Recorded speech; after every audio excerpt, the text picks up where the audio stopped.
pezullimin e zëvendës kryeministres dhe vendosi ta gjykojë çështjen në themel në fund të janarit. Në aspektin ligjor u eliminua një precedent unik në botë dhe u zbraps nga gjykata më e lartë e vendit një brutalitet alla shqiptarçe në interpretimin e ligjit, i cili goditi organizmin demokratik të shtetit. Ndërsa në aspektin ndërinstitucional, kjo befasi antikushtetuese dhe antidemokratike, ku një prokuror dhe një gjykatës morën kompetencat e kryeministrit, presidentit, parlamentit, duke tollovitur shtetin dhe duke kthyer një proces ligjor në një gjyq partizan jashtë kornizës ligjit, kërkon me dorëmos një reflektim po kaq ndërinstitucional. Jo thjesht vetëm mbi këtë rast, po në tërësi mbi simptomat shqetësuese të ushtrimit me papërgjegjshmëritë pavarësisë pushtetit të drejtësisë, duke e bërë në jo një rast kurën më të dëmshme se sa sëmundja që luftojmë bashkarisht. Kjo shkreptim nuk erdhi në qell të pastër dhe nuk erdhi as e vetme për fat keq ose ndoshta për fat mirë, sepse paralelisht me pezullimin antikushtetues të një ministri, u shpërfaq këtë herë jo fal një prokurori dhe një gjykatësit vetëm, por fal dy shoqatash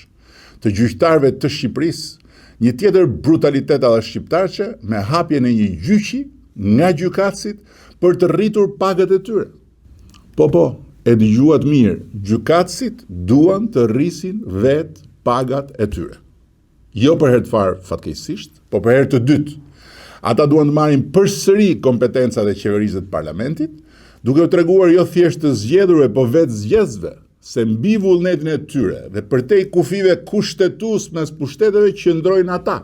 tokat e zeza të Shqipërisë, me pushtetin suprem të çekiçit të drejtësisë së pavarësuar nga politika tani më. Dhe atë çekiç që Republika u ka besuar për interesin e saj të lartë të drejtësisë barabartë për gjithë, ata mund ta përdorkan kur të duan për të hapur me dhunë edhe arkën e buxhetit të shtetit dhe për t'i arritur rrogat vetes, dhe sa? Përkatësisht 1.600 euro plus në muaj për gjykata dhe prokuroritë e zakonshme dhe 3.100 euro plus në muaj për gjykatën speciale dhe spakun. Një shprehje e urtë italiane thot due indizi non fanno una prova, dy indicje nuk përbëjnë një provë. Çka sot në fakt po të shohësh se si fajsot njeriu me xhelisin ton politike mediatik përbëjnë jo një provë, po dy dënime. Por unë nuk do të ndjek kursesi logjikën e mbrapsht të dënimit me indicje as në të rast, po të mbetem tek bindja se këto dy indicje të shqetësuese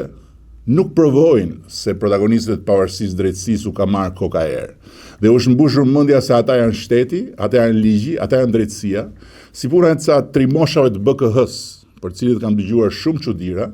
po kishin ardhur një ditë në godinën e Këshillit të Ministrave dhe nuk donin të linin patllaken tek dera, sipas rregullores sigurisë së lartë të Gardës Republikës. Pra, nuk dua kurse si të them se ferrat e mendësive dhe sëmundjet vjetra e kanë marrë uratën e drejtësisë re, por dua të ndaj me të gjithë bindjen se ka ardhur koha një reflektimi serioz, profesional dhe ndërinstitucional për të ndarë beben e sapo lindur nga ujërat e pistë në një proces historik ku duhet garantojmë me dojmos suksesin e reformës në drejtësi. Duhet garantojmë me dojmos pavarësinë e gjyqësorit, po ku po ashtu nuk mundet kursesi të lejojmë me dojmos që kura të bëhet problem më i madh se smundja.